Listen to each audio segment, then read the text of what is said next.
Retired nurse vanished in Yosemite. 6 years later, hikers find this inside a bear cave. This began with a day that didn't seem like it would matter, October 4, 2016. A clear, dry Tuesday just outside the town of Mariposa, California, on the western edge of Yosemite National Park. The kind of town where everyone knows the difference between a tourist's questions and a local's silence. It was the tail end of the season, leaves starting to dry, summer crowds gone. The quiet had settled in again, and that's when someone went missing. Her name was Ellen Darrow, 62 years old, lived alone in a small one-story home on the outskirts of town just off Highway 49, with a screened-in porch, a wind chime that never stopped moving, and a backyard full of rosemary she let grow wild. Ellen had been a nurse for over 35 years, most of that time spent working overnight shifts at St. Mary's Hospital in Modesto. She wasn't famous, she wasn't controversial, just respected, trusted. The kind of person people described with words like steady and good. She retired in 2013 after a minor back surgery and quietly relocated to Mariposa to be closer to the trails she used to visit with her late husband, Robert, who had passed from cancer in 2009. Hiking had been their ritual, weekends in the foothills, Sunday lunches in Yosemite Valley, a thermos of coffee, a tin of salted almonds. She kept both in her day pack even after he was gone. Her neighbors saw her often, watering her garden at dawn, walking to the library. Always polite but never over-involved. Local shopkeepers said she always paid in cash, rounded up, never asked for a receipt. And then one morning she didn't show up for her weekly grocery run. No note, no missed appointments, just silence. At first, no one panicked. She was independent, self-contained. People assumed she'd taken one of her usual hiking trips. She still did short overnight routes once a month. But by day 3, a neighbor finally called it in. Deputies visited the house. The door was locked. The fridge was full. No signs of forced entry. Her phone and wallet were still on the kitchen counter, but her day pack was gone, so was her hiking stick, a weathered maple cane she'd carved initials into, her late husband's and her own, R. Not even a tire track from her Subaru. Rangers checked park entrance cameras. She wasn't seen entering. But Yosemite is vast, and many locals use back entrances or old fire roads. It wasn't impossible. Her disappearance never made national news. No one outside the region talked about it. But in Mariposa, Ellen Darrow became something else, a name people lowered their voices to say, a photo that stayed tacked to the bulletin board inside the post office, a candle lit quietly once a year on the back step of St. Mary's. And then, 6 years passed until July 2022. 2 hikers, both biology grad students from UC Davis, were trekking off trail in the Yosemite Creek drainage area, west of 10 Lakes Basin. They weren't searching for anything unusual, just collecting stream samples, taking photos of lichen growth. One of them, Danny Cho, noticed a strange patch of flattened underbrush near a granite outcrop. He thought it might be a collapsed den or an old shelter, but as they got closer, the smell hit them. Not decay, not rot, something else, sterile, metallic. Chemical. They followed the scent and discovered a narrow cave entrance just wide enough to crawl through. One of them went in 5 feet, then 8, then stopped cold. Inside, the walls were clawed, deep gouges from a black bear likely looking for a den site, but in the back corner, folded neatly, pressed between 2 stones wrapped in plastic, was a blue nurse's uniform, the badge still clipped to the collar. St. Mary's Medical Darrow. Underneath it, a Ziploc bag, inside a bundle of thin black threads, too uniform to be hair or plant matter. One of the students thought it might be synthetic. The other said no, it looked organic, but wrong. The park authorities were contacted. The site was sealed, and within 24 hours a quiet team of federal investigators arrived. Not in uniform, not with press releases, just plain sedans, quiet gear, and polite but final words: no further access, no comment, no press. The cave was listed as unstable. The area was closed indefinitely due to predator activity, and the file on Ellen Darrow officially reopened. The uniform was confirmed. It had been missing from Ellen's home when deputies first entered, but at the time no one had considered that significant. Now the tag's serial number, the unique barcode used by St. Mary's linen supplier, matched a batch manufactured in 2012, the final year she worked. A forensic specialist described its condition as preserved beyond explanation. Not just undamaged, but dry, pressed, and sealed, in a cave known for seasonal flooding and wildlife. And the threads, they were sent to a private lab. The results were vague, biological in origin, possibly plant-based, possibly animal. No known match, no genetic markers, just listed as unknown filament structure, highly resistant, non-synthetic. not commercially documented. A formal report was filed, and that's when the case began circling Dr. Marcia Penbrook, a retired emergency physician who had worked alongside Ellen at St. Mary's from 2004 to 2011. When interviewed, she described Ellen in the same way others had: dependable, kind, emotionally contained. But she also added something else, a detail no one else had mentioned. She had a way of knowing when someone was going to die. When asked to explain, Penbrook laughed once quietly. "I don't mean like a psychic," she said. She just got quiet around the ones that didn't have much time. She'd hold their hand even before diagnosis, before anything official, just for a second. Then she'd say, "Let's make sure they're not alone tonight." At first it seemed like sentimentality, but over the years others noticed. If Ellen sat with a patient after hours, that patient usually didn't make it through the week. Dr. Penbrook never told administration. She didn't think it was a red flag. It wasn't clinical, she said. It was spiritual, like she heard something none of us could. And then she added something strange. In the last year before she left, she stopped holding hands. When asked why, Penbrook looked down at the table and whispered. She said it started touching back. The investigator paused, asked again. "She told me once that there's a moment just before the body lets go where something else comes close. Not light, not peace, just attention. She said she felt it one night and never wanted to again." Penbrook thought Ellen was just burned out, compassion fatigue. But when Ellen retired, she didn't throw a party, didn't say goodbye. She just submitted her letter and left. Then, 3 months later, moved to Mariposa. The house she chose was modest, rural, quiet. But when agents reviewed land records, they found that she hadn't bought it through a realtor. She'd purchased it directly from a park ranger's widow, a woman who'd been trying to sell the place for years. The woman, now living in Oregon, agreed to speak with investigators on one condition: no press. Her name was Naomi Eldon. She had lived in that house for nearly a decade. Her husband, Ranger Jacob Eldon, died in 2005 while hiking solo along the Yosemite boundary. His body had never been recovered. Naomi said Ellen had shown up unannounced one morning in the summer of 2013. Said she'd read about the house, that she wanted a place with a certain kind of quiet, offered to pay in full. No negotiation. Naomi, shocked, said yes. The woman recalled only one strange detail. When she walked through the backyard, she stopped at the edge of the rosemary bushes, knelt down and whispered something into the dirt. Like she was greeting it. Ellen never contacted her again. Back in Mariposa, a former neighbor named Althea Brooks provided another thread. She remembered that during the fall of 2016, about 2 weeks before Ellen vanished, something odd happened. At exactly 3:12 a.m. one night, Althea was woken up by a chime. Not from her house, from Ellen's porch. The wind had been dead still, but the chime, which usually tinkled gently, had gone wild. She looked out her window. Ellen was standing barefoot in the yard, facing the woods, still, silent, not moving. The light from her porch caught her face just enough for Althea to see her eyes, open wide, staring into the darkness. Like she was listening. Althea almost went outside, but something stopped her. "I felt like if I called her name," she said, "she would have turned around and her face wouldn't be hers." The next day, Ellen didn't mention it. The morning after that, she was gone. Authorities searched the property again after the Bear Cave discovery. This time they brought new equipment, ground-penetrating radar, chemical sensors. They found nothing conclusive, but in the backyard, beneath a concrete stepping stone shaped like a heart, they uncovered a metal pill case. Inside, a tiny folded scrap of medical gauze, wrapped around a tooth, human, old, likely female, and burnt around the root. The tooth was never matched to any known person. But when Dr. Penbrook was shown a photo, her expression changed. She whispered, "Ellen had one pulled in '95. It cracked while she was sleeping. She kept it. Said it didn't feel like hers anymore." She had meant it metaphorically. At least, that's what everyone had assumed. After the tooth was catalogued, the case stalled. Forensics couldn't match it to a database. No blood, no prints, no trace of Ellen inside the Bear Cave, just her uniform, the strange black threads, and silence.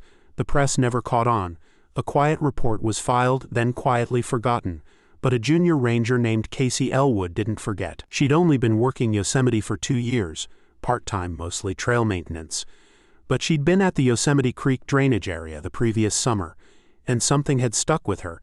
Not a body, not a clue, a conversation. In August of 2021, Casey had been stationed near an unmarked rest site off the Yosemite Creek Trail. While cleaning out a primitive latrine, she was approached by an older man, wiry, sunburned, late 70s, with a wide-brimmed hat and a thick accent she couldn't place. He didn't ask for help, didn't even ask for directions. He just said, "That cave up there. They used to use it, during the war, not for soldiers, for the others. She didn't know what he meant. She asked if he needed water. He shook his head, looked toward the tree line and said they'd put them in the dark, said it quieted the noise, then he walked away. Casey had dismissed it at the time. Yosemite gets its fair share of fringe types, wilderness loners, conspiracy mutterers. But after the cave discovery, she wrote down everything she remembered, and started digging. It turned out Yosemite Creek was once home to a temporary Army field station, established in 1943 under the pretense of radio signal observation. Officially, it was meant to help monitor distant troop transmissions. But when she tracked down a declassified logistics report from 1945, something strange jumped out. Personnel transferred to detainment post BR9, non-civilian entries. Medical observation suspended. Site sealed. No further explanation. No maps. No follow-up documentation. She took it to a supervisor. He told her to drop it. Don't chase ghosts, he said, but ghosts were exactly what kept showing up. In late 2022, a former SAR volunteer named Richard Ballantyne came forward after seeing a ranger bulletin with Ellen's photo. He hadn't recognized her name, but the face, he remembered it. In October 2016, the same month Ellen disappeared, Richard had been part of a multi-day training hike through Yosemite Valley's northeast quadrant. On the second night, his group had stopped at a small rise just before the creek drops westward. It was late, and as they were setting up camp, he'd wandered off to use the tree line. That's when he saw her, standing alone on the slope below them. No flashlight, no gear. She wasn't lost, she was still. Facing uphill. At first he thought she was part of their group. He called out. She didn't answer. Then she turned. He said he felt cold all at once, not because of her expression, it was neutral, calm, but because of her eyes. They didn't reflect his headlamp at all. As if they were absorbing the light, she lifted her hand, just slightly, like someone testing the air. Then he blinked, and she was gone. He hadn't told anyone. He thought maybe he'd imagined it. Long hike, dehydration, tricks of night. Until now, Ruiz, the investigator now reassigned to the Darrow file after the Bear Cave discovery, decided to retrace that part of the trail. She hiked to the same spot Ballantyne described. She found the rise, found the slope, and found something else. About 20 feet into the tree line, partially buried under decades of pine needles, was a metal stake, the kind used to anchor medical tents. It was corroded but unmistakable. Nearby, wedged into the bark of a gnarled fir, was a fragment of green canvas, the color used in military field hospitals through the 1940s. She logged the GPS. When she returned 2 days later with a team, the marker was gone. No canvas, no stake. Even the indentation where she'd found them had vanished, as if the forest had smoothed it over. But something else had changed. Her boots, the ones she'd worn both days, were different. The first time, the rubber soles had left faint impressions in the soil. The second time, they didn't. She took photos, lined them up, identical stance, identical weight, identical ground, no print. The dirt was still there, still soft, but it no longer took impressions. She didn't file a report. She just wrote one line in her own notebook. They didn't take her. She went somewhere they already were. After the footprint incident, Ruiz didn't speak to anyone for 3 days. She drove up and down the park's outer roads, stopping at ranger outposts, scanning old logbooks, asking careful questions. No one wanted to talk, not directly. But when she mentioned the words Yosemite Creek and Cave, something changed in their posture. They shifted, looked away, said the same thing. That area's always been strange. No reports, no incidents, just strange. That's when a part-time trail medic named Jeanette Voss pulled her aside. She said, "There was another one." Ruiz asked, "Another what?" Voss lowered her voice. "Another woman, 1979, not a nurse, but close. Her name was Clara Bell Meacham, 48, volunteer caregiver at a local senior center. Not a resident of Mariposa. She was from Kingsburg, over 90 miles south, but she'd come to Yosemite every fall, alone, for what she called her reset. The last time anyone saw her was September 14, 1979. A maintenance worker at the 10 Lakes trailhead remembered her because she'd brought a small cake in a Tupperware and left it on the trail bulletin board for whoever needs it. He thought that was odd and kind, and had even eaten a slice. Then she was gone. No body, no gear, no boot prints, but she'd signed the logbook. Name, date, and underplanned return. She'd written, "When it's quiet again." The search effort in 1979 had been small. Yosemite wasn't as aggressively patrolled back then. The assumption was she'd gotten lost or fallen. But nothing was ever found, except for one thing. A hiker in 1983, 4 years later, discovered a small canvas pouch buried beneath a stone cairn near a dry wash south of Yosemite Creek. Inside, a folded paper map, a half-burned photo of Clara Bell in front of a church, and 3 handwritten pages of notes. The notes were clinical. dated. Each described something she called the still zones, she wrote. Not weather still, not dawn still, still like a held breath. It moves. I don't think it's land-based. It's a shape in how the forest listens. Another entry, something inside the hush. You don't see it, but the body knows. My fingers numb, heart skips. Trees pull in. And the final page. Today I stepped into one. Just the edge. It felt like leaving mid-sentence, like the world forgot I was part of the conversation. Ruiz got access to the pouch.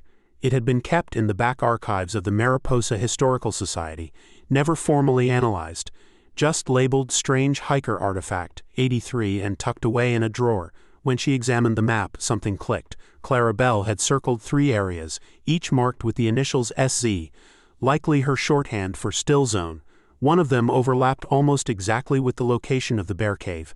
Another overlapped with the area where Ruiz's boots had stopped leaving impressions. And the third was marked simply with a question mark, far off-grid, near the boundary where public land ends and government-owned land begins. Ruiz requested updated satellite imagery of that sector. Most of it was unusable, cloud cover, shadows, interference. But one image from a Forest Survey drone in 2019 showed something faint, a perfect circular flattening of tree canopy, as if something had pressed down from above. No logs, no machinery, just absence. She tried following up with the drone operator. He was listed as deceased, died in 2020. Hiking accident. The body had never been recovered. Instead, a sealed backpack was found at the base of a drop near Doghead Ridge. Inside were energy bars, a cracked thermal lens, and a weatherproof notebook. The final entry read, "Saw it, not the thing." The pause, everything stopped. Then the map on my phone started showing water. But there's no water here. Below that, scribbled in pen, "Lights not bending right." Ruiz went back to Yosemite Creek. Alone, she hiked off trail for hours, following the old topographic lines from Clara Bell's map, trying to locate the second SZ site. The forest was thick, birds unusually silent. At some point she stopped checking her phone. The compass was spinning again. She came to a ridge, then, just past a cluster of ash trees, an old fire ring partially buried, made of stacked granite, soot blackened. But it was the arrangement that got her, not a circle. A hexagon, and in the center a single silver earring, embedded in the ash.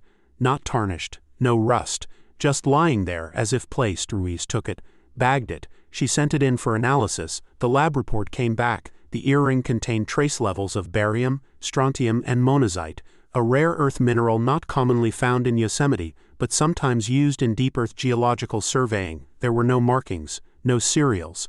But a nurse Ruiz had spoken to weeks earlier, one of Ellen's oldest colleagues, reviewed a photo and confirmed it. She used to wear those to work, said they were a gift, from a patient. The name of that patient? Withheld.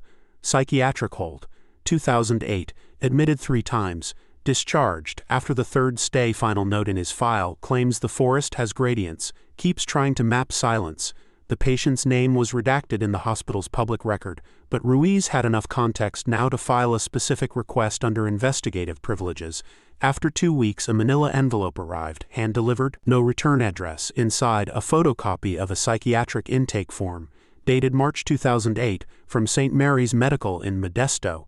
Patient name, Braden Kell, age at time of intake, 31. Brought in by local police after reportedly standing in the middle of a hiking trail for 6 hours without moving. Trail, Yosemite Creek.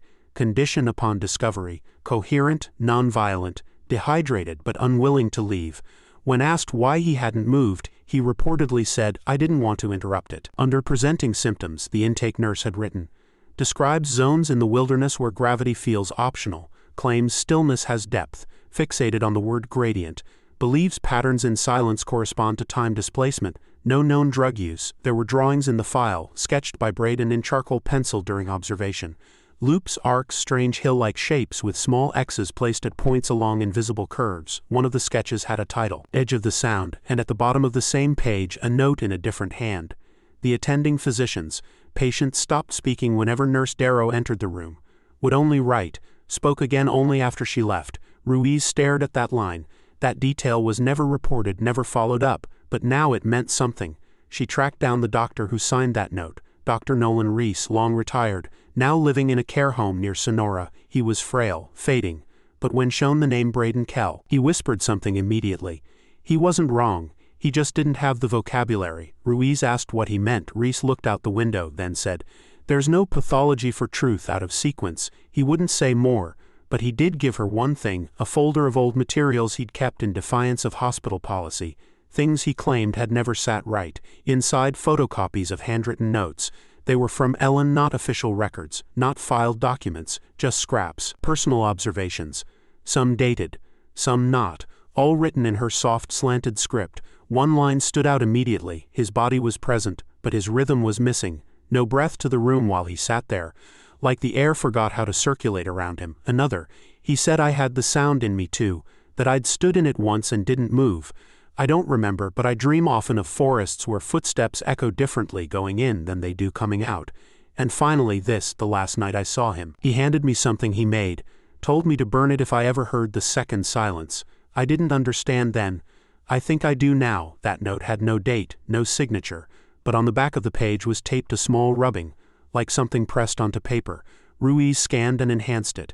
It was a symbol, 2 circles, not touching, connected by a short line, a crude horizon, a pause mark, something ancient and immediate all at once. She didn't sleep that night. The next morning she went back to Mariposa. But Ellen's house wasn't the same. Since the original investigation it had been sold twice.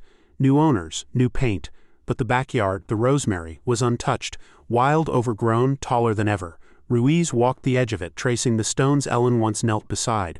That's when she noticed it. At the far end of the rosemary, half hidden in the brush, was a wooden garden box, rotted at the corners, warped with age. She lifted it, expecting dirt. Beneath it, a metal tin, rusted shut. She pried it open. Inside, ashes. Not of paper, of fabric. Burned threads, black, like the ones found in the bear cave, and wrapped around them, a scrap of cotton gauze folded with surgical precision. In the center, another tooth, this one unburned, and on it, in pen so faint she almost missed it. I didn't go missing. I stepped into the pause. Ruiz spent the night in her car. She didn't try calling anyone. There was no one left to call. Her supervisor at the service had gone silent weeks ago. Her credentials still worked, but her internal messages were delayed pending review. The last time she tried to contact anyone at the Modesto hospital, she was told the building had archived all non-electronic patient records off-site. No one seemed to know where that off-site was.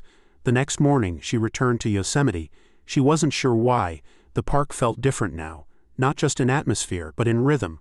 Like the trees breathed a second after the wind, like sunlight arrived a beat too late. She parked near the old Yosemite Creek service road, a back access rarely used except by forestry crews. Then she hiked. She didn't follow GPS, she followed the silence, not the absence of noise. She'd learned the difference. The stillness she was chasing wasn't quiet. It was empty. It was expectant, like something that had cleared a place for her and was waiting to see if she'd enter. 4 hours in, she crossed a dry wash and saw something that stopped her cold. A shoe half buried in the silt. A trail shoe, women's, gray and blue, caked in dust, the tongue curled. She picked it up. Inside, tucked deep into the toe, folded so small it could only have been placed with effort, was a roll of paper. Not a note. A medical form, patient release summary. St. Mary's Hospital. Date, February 17, 2008. Name, Braden Kell. Discharge status, voluntary departure. Patient refused further observation, exhibited no violent tendencies. Final note, he asked if there were forests that bent downward. Ruiz sat down on a flat rock and read it again, forests that bent downward. She remembered something from the tapes from Ellen's files. A phrase she had dismissed at the time, the slope that pulls thought, not body. The gravity of memory. Ruiz looked up. The trees were tall here, too tall. Fir and pine and cedar all stacked close, too close. And yet she felt no shade. The sun was above her, but no shadow was cast. She stood, no shadow on the ground, none behind her either. Her breath caught. She took one step back, just one, and it returned. The trees, the angle, the light, normal. She marked the spot with a broken branch. Not for others, for herself, because she was coming back. But first, she needed to know if anyone else had ever seen what she saw, and walked away. She drove north to Oakhurst that night, found a dusty storage unit address from an old ranger's log that had referenced non-standard event materials. When she arrived, the lock had already been clipped. The door was slightly ajar, inside empty shelves, a few mouse-eaten folders, but at the back, taped to the wall, was a map, a topographical rendering of the Yosemite Creek region, hand-annotated, faded from time. Red ink circled 7 zones, only one of them still legible. Underneath the circle, 1981, 2 observers, 1 returned. The folder was gone. But on the floor lay a small cloth tag. Ruiz picked it up. Stamped in smudged ink. Darrow E. Linen Unit, St. Mary's, number 027611. Same code as the uniform found in the bear cave. She left immediately. That night, in a motel an hour outside the park, She dreamed of Ellen for the first time, not the woman she'd seen in photos, but younger, in her 30s maybe, still wearing scrubs, sitting alone on a bench near a forest edge, her hands folded, her eyes distant. When Ruiz tried to speak, Ellen didn't answer. She just whispered, "They don't open the door. They become the room." Ruiz woke up sweating, her nose bleeding. She stayed up the rest of the night, reading through Clara Belle Meacham's notes again, looking for anything she'd missed, and she saw it. One of Clara's entries ended mid-sentence. "If the slope folds back on itself and I don't come out." That's where it stopped. The handwriting ended with a dragging mark as if the pen had been pulled. Ruiz turned off the light, and in the silence, that second silence, she thought she heard something not outside her window but behind the wall. Not knocking, not scratching, breathing. 2 days after the dream, Ruiz returned to the marked site. She didn't tell anyone where she was going. She left her phone in a metal cash box under her car seat, wrapped in foil, like the older wilderness workers used to do when they wanted to stay off-grid. She wore no GPS, no body cam, no signal device, just a notebook and the broken branch she'd left standing upright by the tree line. It was still there, but something had changed. The soil around it had cracked slightly, like the dirt had shifted upward, not downward.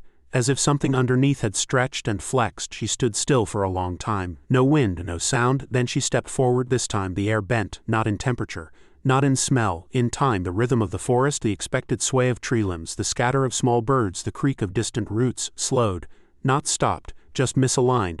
Like the world was playing at a different speed than her breath. She took 3 more steps, and suddenly she was no longer sure how long she'd been walking. The shadows were wrong again. Not gone like before, but drifting, as if they weren't cast by her, but by something that stood where she had been moments earlier. She passed a stone outcrop, stopped. There, jammed between 2 rocks, was a strip of cloth. She pulled it free, a sleeve, light blue, torn, stained with resin, soot, and something darker, drier. The cuff still had a plastic hospital bracelet attached. She turned it over. The name had worn away, but the admission date was faintly legible. March 17, 2008, 2 weeks after Braden Kell was discharged.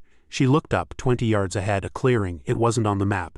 It wasn't on any map, perfectly oval, surrounded by trees so straight they looked planted. In the center, a circle of white stones, flat, carefully arranged.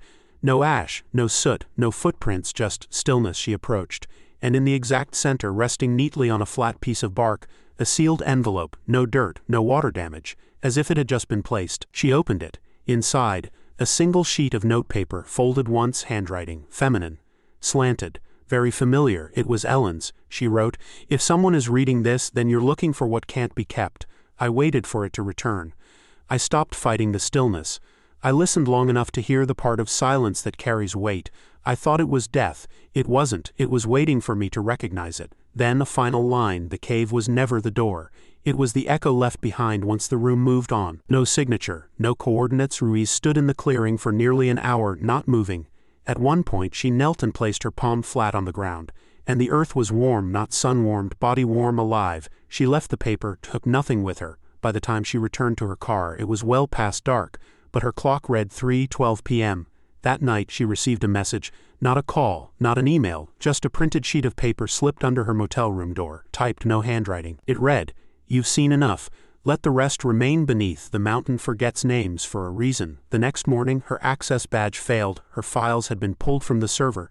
The bear cave was reclassified Biological Hazard Zone 3, and the name Ellen Darrow was removed from the open missing persons database. 3 weeks passed. Elena Ruiz received no official correspondence. Her emails were returned with automated replies. User not found, access denied, credentials expired. She tried reaching out to Jeanette Voss, the trail medic who first told her about Clara Belle Meacham.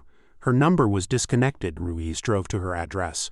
A house on a quiet gravel road near Oakhurst. The windows were shuttered. The mailbox overflowed. The neighbors said the house had been vacant for over 6 months. Nobody named Voss ever lived there, they told her. But Ruiz had the notepad, Jeanette's handwriting, the circled initials SZ, still zones, her name signed at the bottom. She stared at it and felt it fade. Not physically, but mentally, like the paper was real, but her memory of who wrote it was getting thin. She tried rereading her old field notes. One page was blank, another had half a paragraph. The rest smudged like it had been caught in light rain. But it hadn't rained in weeks. She checked her recorder. The file from the Bear Cave hike was gone, the one from the second silence, corrupted. Even the photo she took of the sleeve bracelet, gone. Not deleted, not overwritten, never existed, according to her device. She began writing on physical paper. Black ink, thick pen. No digital trace. But sometimes when she read it back, she'd find words she didn't remember writing, sentences in the margins small, precise, like someone whispering into her notebook. One said, "They don't take you, they let you leave what you no longer need." Another, "You only forget if you fight it." She didn't know what it was anymore, but she felt it closer. Every day she waited for a knock, a call, a letter. None came. But one morning the chimes, the same kind from Ellen's porch, rang outside her motel window. Even though she had none, she stepped outside. Nothing, just the sound lingering in the trees. That afternoon she visited the library in Mariposa, not to research, to check. She pulled the 2016 local paper archive. October 5th, local nurse missing. October 10th, search suspended for Ellen Darrow. She copied them the next day. When she checked again, those editions were gone, the librarian said. "We only have digitized records from 2017 and forward."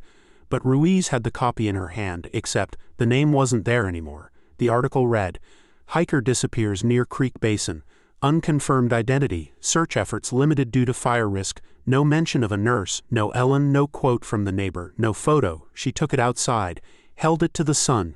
The ink shimmered slightly, as if printed over something else, like the memory of a name. She sat in her car, closed her eyes, and said it aloud.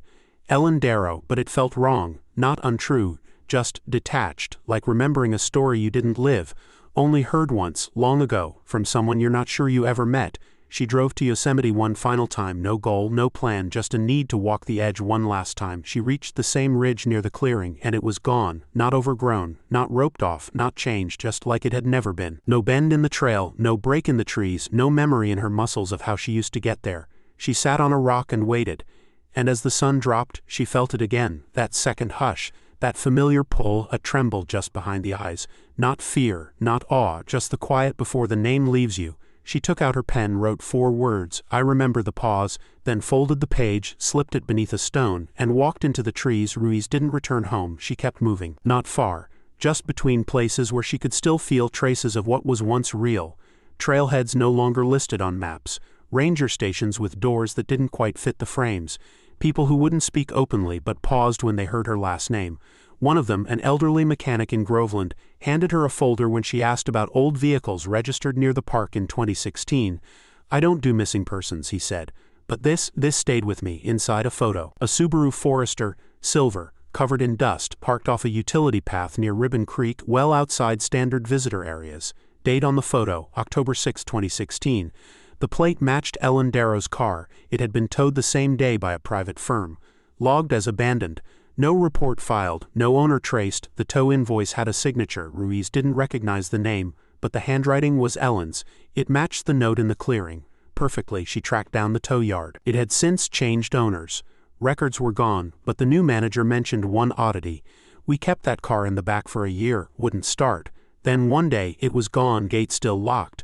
No signs of a break-in, just gone." He laughed nervously, like someone not sure if they were remembering or inventing. Ruiz asked if anything was left. The manager went to the back, returned with a cracked side mirror, the only part not attached to the vehicle when it vanished. He handed it to her. "Found this in the weeds a few days later. Don't know why I kept it." On the back in the dust, someone had traced a shape with their finger, not a word, just 2 circles connected by a short horizontal line. She took it with her. Later that week, in an old ranger training manual from 1984 passed to her by a retired supervisor who didn't want to know what it meant, she found a symbol, same 2 circles. Same line, labeled, Zone Interruption Pattern, Discontinued Use. There were no diagrams, no explanations, only one note in the margin. Objects left inside a SIP site may reappear during quiet convergence. Subjects do not. Ruiz underlined that line 6 times that night. She started hearing whispers again. Not voices, not hallucinations, just subtle changes in noise. The hum of motel AC units that slowed in certain rooms, streetlights that flickered once only when she passed, dogs that barked at nothing. Then sat perfectly still when she turned to look. She began writing less, not because she stopped trying, but because her pen started skipping on the page, like the ink pulled back every time she touched certain words. She circled the phrases that bled most. Yosemite Creek, Ellen Still Zone. Each time the page would curl slightly, as if the paper rejected the ink. She bought new pens, new journals. The same thing happened. Eventually, she began to memorize instead, walking loops around her motel room, reciting names, dates, places, anything she could hold in her head. Because everything on paper was starting to fight her. One morning, she woke to find a journal page torn clean out. No signs of forced entry, no fingerprints, but her window, always locked, was open by exactly 3 inches, and on the windowsill, 3 black threads thin, identical to the ones from the bear cave. She didn't touch them. She left the room, didn't go back. The world was closing in, not like a threat, like a mouth, and it wasn't that no one believed her anymore. It was that no one remembered enough to even disbelieve. Ruiz no longer stayed in one place for more than 3 nights, motels, forest pullouts, abandoned trailers she rented under fake names or not at all. She stopped leaving receipts. She stopped giving her name. When anyone asked, she just said, "I'm just passing through." The dreams came more often now, not nightmares, places that didn't exist, a trail sloping downward that felt completely flat, a suspended bridge with trees growing not from the ground but down from the sky, faceless figures standing in circles of white stones just like the one she found near the ridge. One morning she woke up and couldn't remember what state she was in, not from fear or confusion. The knowledge had simply slipped. She was just outside Pine Mountain Lake. Her backpack was there, but half the items inside weren't hers: a flashlight, a compass, a 1977 topographic map of Yosemite, marked up in handwriting that wasn't hers. One mark was circled in double ink. It read, EZ2 confirmed re-entry. She didn't know what EZ2 meant. She searched for any historical context. In a forgotten Ranger training binder stored deep in a private library in Sonora, she found a page. Event Zone Designation Level 2, Passive Vector Field, Visual Anomalies confirmed, Temporal Displacement reversible under non-observational conditions. Someone had scribbled a single note beneath it in pencil. The door only closes when watched. She never forgot that line. Weeks passed, or days. She wasn't sure anymore. Sometimes she'd talk to strangers just to make sure her voice still came out. Sometimes they answered, sometimes they looked through her. At a gas station near the park's edge, she asked for a cup of coffee. The clerk poured it, handed it to her. Didn't ask for money, he just stared and said, "You've been in it, haven't you? It let you back out." She didn't reply, he added, almost whispering, "After that, there's no going back." Only around. When she tried to return 2 days later, the gas station was gone, just a scorched concrete slab. The locals said there was never a station there. But she remembered, or she thought she did. She began to notice strange things in her own body. She couldn't taste salt anymore. Her shadow sometimes vanished if she stood still too long. The sound of her footsteps would fall out of sync, the echo arriving before the step. She tried keeping journals, real ones, craft paper, charcoal, no electronics, but the words would shift. No matter what she wrote, when she came back days later, she'd find the same words scrawled in different corners of the page. Echo, echo, echo. She never remembered writing it. One night, she was back in the forest, no map, no direction, no gear, just her, walking where the pull was strongest. The trees opened above her like something breathing. She didn't feel scared. She came to a clearing, not the same one, but similar, and in the center stood a hospital gurney, stainless clean, resting on it, a blank folder. Inside a single form, it read, name, Elena Ruiz, status, 3rd entry, observation, passive, time index misaligned, echo level, consistent, return probability, negative. No logo, no header, just a handwritten line at the bottom, you are the echo now. A year later, Elena Ruiz was officially declared missing, not because anyone filed a report, but because her rental car had been abandoned outside a locked fire road near Wawana, keys still inside. No sign of struggle, no fingerprints on the handles, only a small strip of white gauze on the driver's seat inside the glove box. Park rangers found a folded trail map, decades out of print. The only visible mark was a smudge over an uncharted path that led nowhere. No one recognized the vehicle, no one remembered renting it to her. At the ranger station, her name had been erased from the shift logs, not crossed out. Not deleted, never entered. Even her badge ID came back as invalid when scanned, as if it had never been issued. But someone had left behind a small notebook in the bunkhouse, dog-eared, torn cover. A faint smell of ash. Inside were field notes, mostly blank except for 2 entries, both in handwriting that matched Elena's, but grew more erratic with each line. The first, it wasn't the cave, it wasn't the clearing, it was the space between them, where memory waits for permission to return. The second, scrawled with heavy pressure, they don't erase us, they just let us unravel until we're not worth keeping. A month after the vehicle was found, a couple hiking near Tuolumne Meadows reported something odd. A narrow trail, not on their GPS, that pulled hard to the right toward a tree line they swore wasn't there 10 minutes prior. They followed it for only 20 yards before one of them panicked. Why? Because they both heard breathing, not theirs. Slow, deep, steady, from just above. Like someone standing on a branch overhead, watching. They turned back. When they returned to their starting point, they noticed something strange in the dirt. A single boot print, next to it a perfect hospital bracelet. It had a name on it, Elena Ruiz, but when rangers returned with the couple a day later, the bracelet was gone, the trail wasn't there, and the dirt, it was undisturbed. No prints, no drag marks, like no one had ever walked there at all. The file was marked as unconfirmed anomaly, no action required. Back in San Jose, a woman named Maggie, Elena's sister, received a package, no return address, inside a VHS tape, blank label. No case, she didn't have a player, but she took it to a neighbor who collected old electronics. When they finally got it to play, it showed a static forest, pine mist, the edge of a trail, no movement for almost 4 minutes, then a shape not clear, not close, just something standing motionless behind the fog, half seen. The silhouette turned slightly, and in that frame, just before it faded, Maggie swore she saw a ranger badge catch the light. When she paused the tape, the screen went black. It never played again. They tried multiple players. Nothing worked. They checked the tape physically. No damage. They gave it to a private archivist to digitize. But when he plugged it into his system, the software refused to read the footage. It flagged it as non-standard temporal encoding when he reopened the tape casing. The film was blank, not erased, just unwritten. Maggie still has the tape. Sometimes she swears it feels warmer than the rest of the room. Every now and then, a new trail appears in Yosemite, short, unmapped, sometimes seen by tourists who don't even realize it wasn't there before. They walk part of it, take photos, laugh, leave, and later, when they look through their pictures, they find something strange not in the foreground, in the tree line. A figure too tall to be natural, not quite in step with the shadow, sometimes staring directly at the lens. Even when no one noticed it at the time, people joke, make Reddit threads, call it a glitch. But the park rangers, they don't comment. Some don't even remember a ranger named Elena Ruiz, but a few of the old-timers, the ones who've been around since the 90s, pause when they hear the name. They go quiet.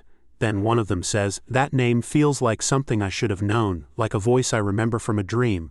And if you press them further, they'll just shake their head and whisper. Some echoes never stop bouncing, they just get quieter until only the right people can hear them, and then they walk away, usually toward the trees.